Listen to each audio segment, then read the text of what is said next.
बाजार से अपने होने वाले बाबू के लिए खिलौने खरीद कर लाता हूँ। अरे इसने अभी अभी लात मारा। लगता है उसे बहुत ही ज्यादा जल्दी है दुनिया में आने की। आज तो मैं पूरे गांव में मिठाई बांटूंगा। मैं तो जा रहा हूँ बाजार।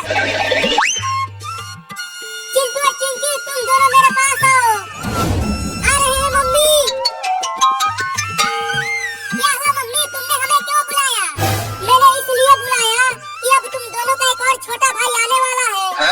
छोटा भाई अमेरिका से आएगा क्या? तू तो बहुत ही बुड़बक है रे चिंटुआ। अरे चिंटू और चिंकी, मेरे पेट में बहुत तेज दर्द होने लगा है। जल्दी अपने पापा को बुलाओ।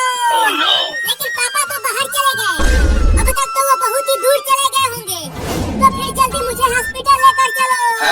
बहुत तेज दर्द हो रहा है। लगता है मैं नहीं बच पाऊंगी। नहीं ऐसा मत बोलो मम्मी, हम आपको कुछ नहीं होने देंगे। रुको मम्मी, मैं गाड़ी लेकर आता हूँ। चिंकिया, लगता है अब तुम्हारा बाबू आने ही वाला है। जल्दी मुझे डॉक्टर के पास लेकर चलो। थोड़ी देर रुक जा मम्मी, चिंटू को गाड़ी लेकर आ जाने दो। उसके बाद हम आपको हॉस्पिटल लेकर जाएंगे। अब कहाँ से गाड़ी लेकर आऊं? अरे वो कार वाले भैया, रुक जाओ, मम्मी को हॉस्पिटल लेकर जाना है। अरे रुक जा बे कमीना कार वाला। चला गया कमीना, अब क्या करूं?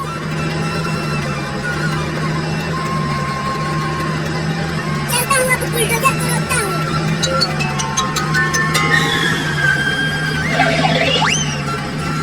अरे रुक जा बुलडोजर वाले भैया। अरे वो छोटा लड़का बीच रोड पर क्या कर रहा है? अरे वो लड़का, चलो आगे से हटो, नहीं तो तुम बुलडोजर से गुजर जाओगे। अरे ये बुलडोजर वाला भी नहीं रुक रहा, अब क्या करूं? आइडिया। अरे हट जा ना, मैं नहर की खुदाई करने जा रहा हूँ, देर हो जाएगा, जल्दी हट जा। ये देखो नीचे पैसा पड़ा हुआ है, ये तुम्हारा पैसा है। यह पैसा? अरे हाँ हाँ, वो मेरा ही पैसा है, तुम मत लेना, मैं लूंगा उसे। कहाँ है पैसा, कहाँ है पैसा लड़का? यहाँ नीचे रोड पर नोटों की गड्डियाँ हैं। हाँ, नोटों की गड्डियाँ, तब तो आज मजा ही आ जाएगा। जल्दी चलो रे बाबा, पैसा मिला है। कहाँ है पैसा, कहाँ है पैसा? वहाँ नीचे देखो, बुलडोजर के टायर के पास। अरे यहाँ तो नोटों की गड्डियाँ है ही नहीं, वो पैसा कहाँ है लड़का? वही देखो नीचे होगा।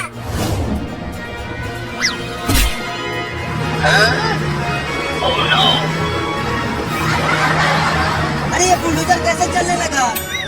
मिला पैसा। अरे रुक जा कमीना लड़का, मुझे उल्लू बनाकर मेरा बुलडोजर लेकर भाग रहा है। बाद में लौटा दूंगा बुलडोजर को।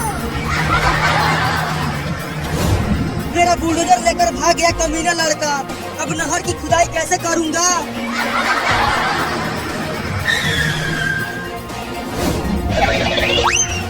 मम्मी बाहर गाड़ी लेकर आ गया हूँ। चिंकी जल्दी चलो, मम्मी को गाड़ी पर बैठाते हैं। हाँ जाओ, थोड़ा धीरे धीरे ले चलना, बहुत दर्द हो रहा है मुझे। ठीक है मम्मी।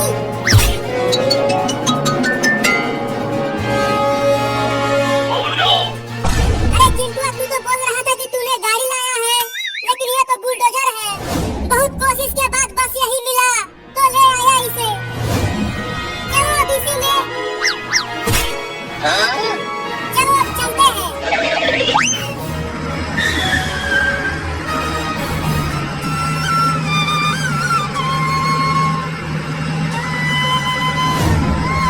चिंटू और चिंकी, तुम दोनों मम्मी को बुलडोजर में भरकर कहाँ ले जा रहे हो? बाद में बता देंगे, अभी तू घर जा।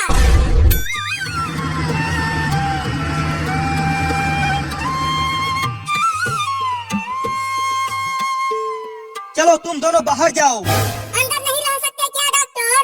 बाहर जाओ और इंतजार करो। कहाँ जाते हैं? चिंटू लड़का होगा या लड़की, मुझे क्या पता क्या होगा। आ गया बाबू के रोने की आवाज। सुना चिंकी, वो रो रहा है। मुझे तो बस उसका दादी लड़का हुआ है। क्या? तुम इसको सीधा पकड़ो, मैं टीका लगा देता हूँ। कस के पकड़े रहना, मैं इंजेक्शन लगाने जा रहा हूँ।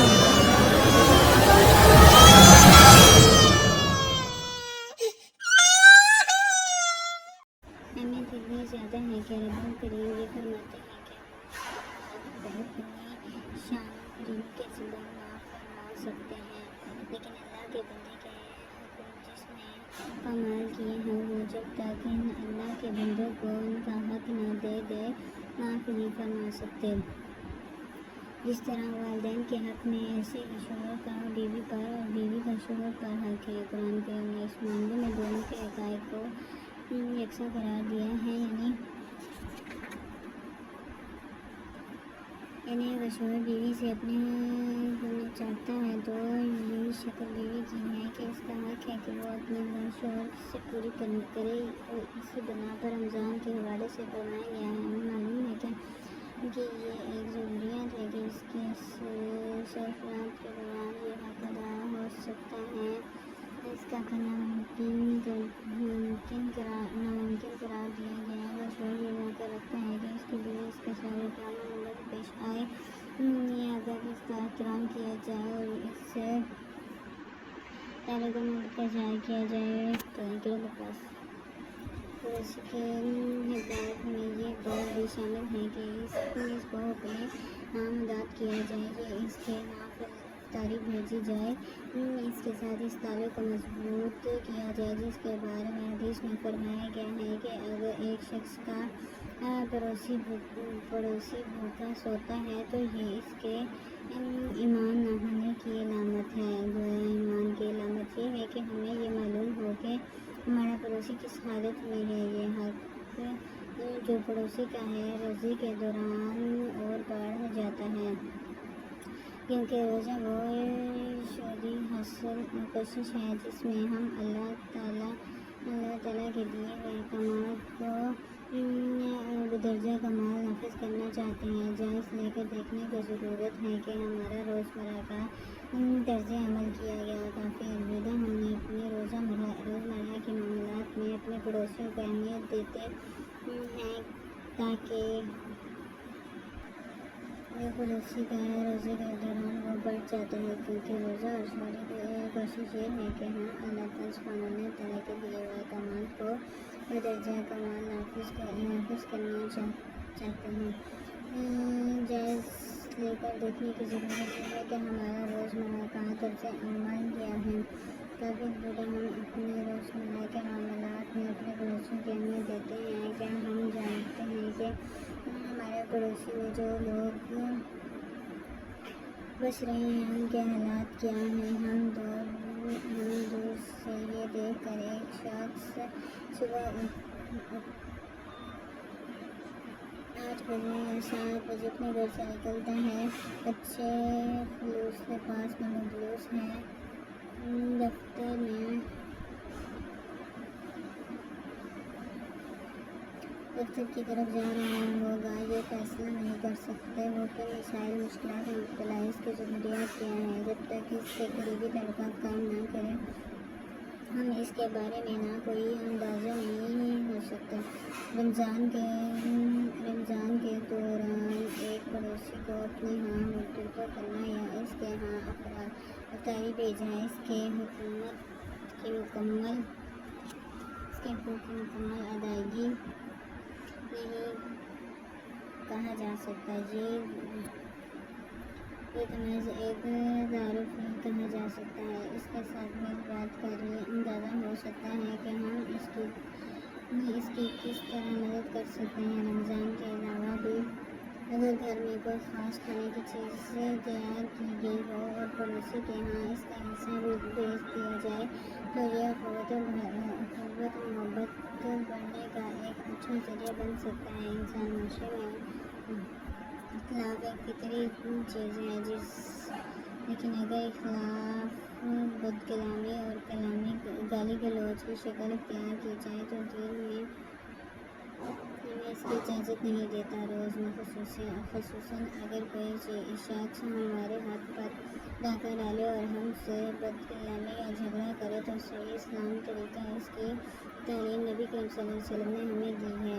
वो ये है कि सिर्फ ये कहकर मैं रोज़े से कोई बात को ख़त्म कर दिया जाएगा, गोया अपने इस के बावजूद के बात के बदले बात कही जा सके। हदीस में हिदायत की गई है कि बजाय जवाब देने के हक़ को इस्तेमाल करने के सिर्फ ये कह दिया जाए कि मैं रोज़े से हूँ। इस तरह आप जाने ये पैगाम जाएगा कि सलाहियत के बावजूद जवाब नहीं दिया जा रहा और दूसरी जानब दूसरा फ़र्द को अंदाज़ा होगा कि उसने एक बड़ी बात कहकर गलती की है। इस्लाम चाहता है कि जो किसी पर ज़्यादती करे इसका जवाब वैसे ही गलत करके नहीं बल्कि भलाई से दिया जाए। अगर गौर किया जाए तो गफूर रहीम का ये पैगाम माशरा से इख्तिलाफ, दुश्मनी और हक़ तलफ़ी के ख़ात्मे में अहम किरदार अदा कर सकता है। इस भलाई पर रमज़ान में अमल किया जाए तो इसके अजर में 70 गुना बल्कि इससे ज़्यादा इजाफ़ा हो सकता है। मछली के अंदर एक छोटी सी भलाई और खैर का करना ऐसा ही है जैसे एक छोटे से पौधे को लगाया जाए, इसके जड़ आहिस्ता आहिस्ता गहरी होती जाए और इसका तना इतना मजबूत होता जाए कि इसकी शाखें फैलती जाएं हत्ता कि इसके साए तले पूरी इंसानियत आ जाए। गोया ज़्यादा ज़िक्र-ए-बात के हवाले से हमें ये पैगाम दिया जाता है कि रोज़े के महज इस ज़ात की इस्तिलाहात महदूद ना समझे बल्कि इसके ज़रिए इंसानियत की खिदमत माशरे में अदल को क़याम अफ़राद को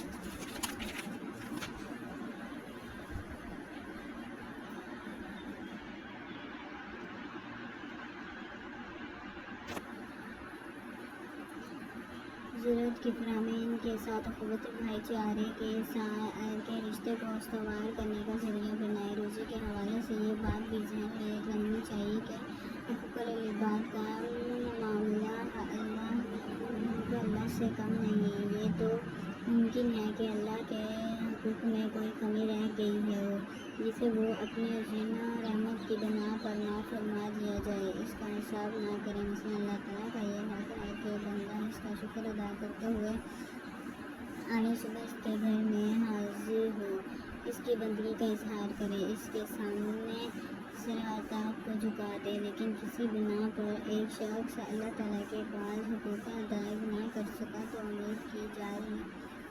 उम्मीद की जा सकती है कि अल्लाह सुब्हानहू व तआला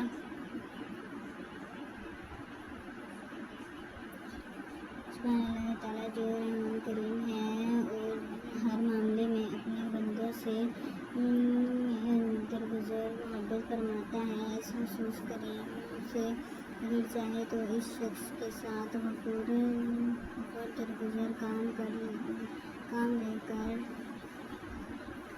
लेकिन हुक़ूक़-उल-इबाद की इतनी अहमियत है कि जब तक इसके ख़ुसूसी तौर पर अदा ना किया जाए, ये वो फ़र्द जिसके हक़ूक़ को पामाल किया जाए, खुद माफ़ ना किया जाए, अल्लाह ताला भी ऐसे फ़र्द को माफ़ नहीं फरमाता। रोज़ेदार इबादत के ज़रिए हमें ये सिखाता है कि हम किस तरह से अल्लाह ताला की बंदगी करते हैं। अल्लाह ताला के बंदों के हुकूक़ की अदायगी अदल व इंसाफ़ की बुनियाद पर ईमानदारी के साथ, मोहब्बत और तवज्जो के साथ, अख़ुवत की बुनियाद पर अदा करते हुए एक मिसाली माशरा तमीर कर सकते हैं जो अमन को गवाह हो।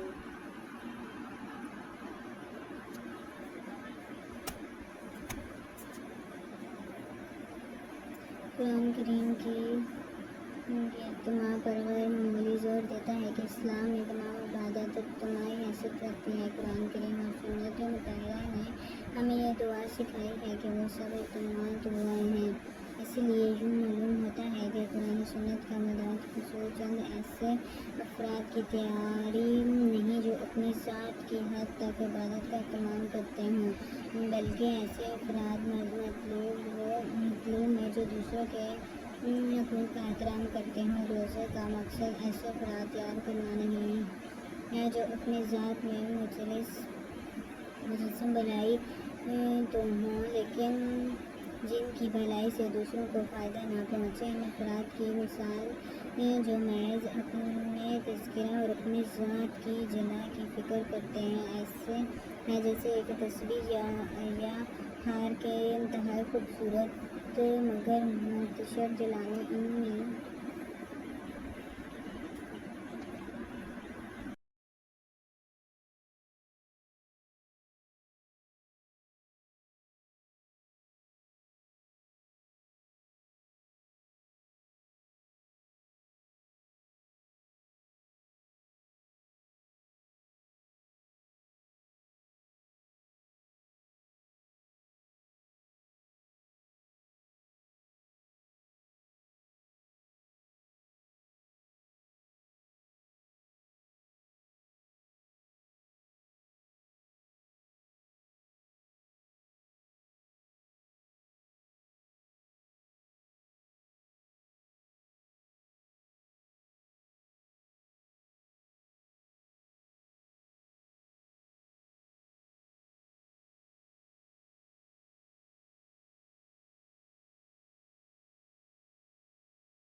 तुम बहुत ही बढ़िया गाड़ी चला रहे हो बाबू, बस ऐसे ही चलाते रहो।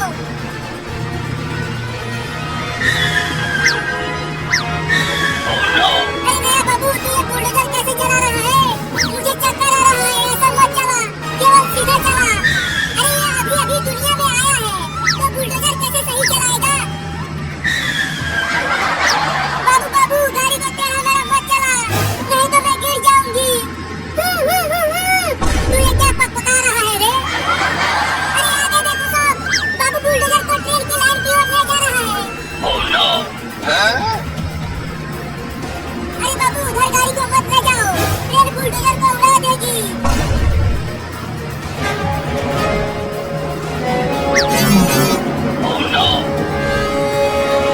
अभी देखो, अभी बुलडोजर को ट्रेन की लाइन पर ही चलाने लगा। अब तो पक्का ट्रेन हम सबको ठोकेगी।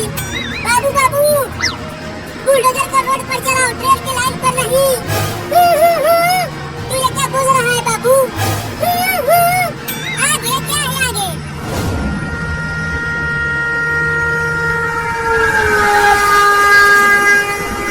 अरे चिंटू और मम्मी आगे देखो, इसी लाइन पर आगे से ट्रेन आ रही है। क्या? मर गए। पक्का ये बाबू हमें ऊपर पहुंचा के ही मारेगा। मुझे तो बहुत डर लग रहा है मम्मी। बाबू जल्दी बुलडोजर को ट्रेन की लाइन पर से हटा, नहीं तो मेरे हाथ से पिट जाएगा तू। जल्दी हटा, नहीं तो मार दूंगी। ये ले। मैं तो कहता हूँ कि चलो बुलडोजर पर से कूद जाते हैं। अगर यहाँ से कूदे तो हमारा हाथ पैर एक हो जाएगा, तो क्या करें तू ही बता। अरे बाबू, अभी तो रोक ले बुलडोजर को, एक ट्रेन बहुत पास आ गई है। मम्मी अब हम तो गए। नहीं।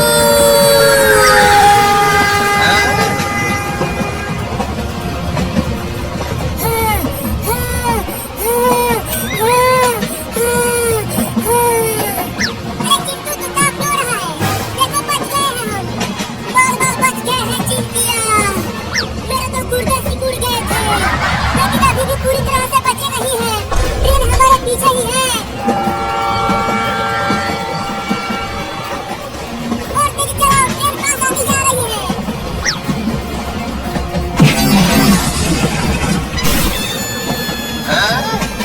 अरे दादा, मर गया।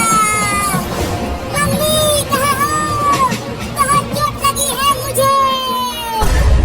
मैं यहाँ हूँ, लेकिन बाबू कहाँ है? वो तो कहीं नहीं दिख रहा। देखो वो वहाँ पर गिरा पड़ा है। अरे बाबू बाबू, क्या हो गया तुझे? अपनी आंखें खोल ना बाबू, लगता है इसे ज्यादा चोट लग गई है। जल्दी चलो, डॉक्टर के पास लेकर चलते हैं इसे। हाँ जल्दी चलो, मैं अपने बाबू को कुछ भी नहीं होने दूंगी। मैंने इंजेक्शन लगा दिया है, लेकिन इसे बहुत चोट लगी है, तो ये इतना जल्दी ठीक नहीं हो पाएगा। तो कब तक ठीक होगा? मुझे नहीं पता, लेकिन मैं पूरी कोशिश करूंगा कि ये ठीक हो जाए।